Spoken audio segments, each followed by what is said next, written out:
ကိုဘာပဲလှုပ်လို့ကောင်းတာလှုပ်လို့မကောင်းတာလှုပ်လို့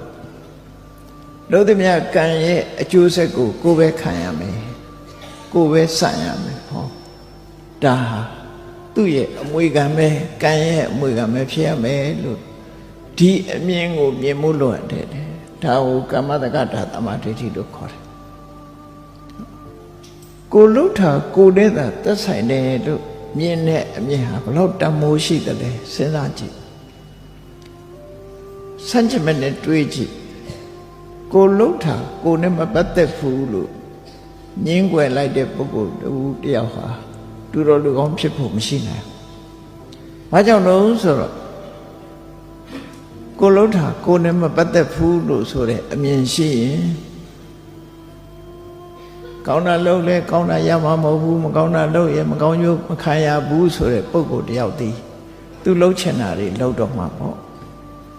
သူလှုပ်ချင်တာအကောင်လားအဆိုးလားဆိုတာလူဆိုတာအဆိုးကိုသာလှုပ်တာများတယ်လွယ်တာကအဆိုးကလွယ်တာကိုနော်အဲ့တော့အဆိုးကိုလှုပ်တယ်ဆိုကြတဲ့ကသူကလူတော်လူကောင်းဖြစ်ဖို့မရတော့နော်ဒါကြောင့်ကောင်းတာလုံးမှကောင်းကျိုးရတယ်မကောင်းတာလုပ်ရင်မကောင်းကျိုးရလိမ့်မယ်ဆိုတဲ့ကမ္မတက္ကတာသမ္မာဒိဋ္ဌိအမြင်ဟာလူတော်လူကောင်းဖြစ်အောင်လမ်းခင်းပေးထားတာဖြစ်တယ်အကယ်၍တချို့ပုဂ္ဂိုလ်တွေမြင်တယ်လို့ပေါ့ကောင်းတာလုပ်လဲကောင်းတာမဖြစ်ပါဘူးဆိုးတာလုပ်လဲဆိုးတာမဖြစ်ပါဘူး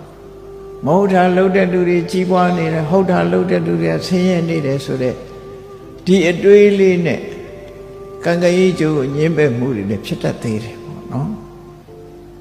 သို့တော့စဉ်းစားရမှာအခုတည်းပင်ဆိုင်ဒီနေ့ဆိုင်ဒီနေ့အပင်ပေါက်ပြီးတည်းသီးစားရပါမလားမစားရဘူး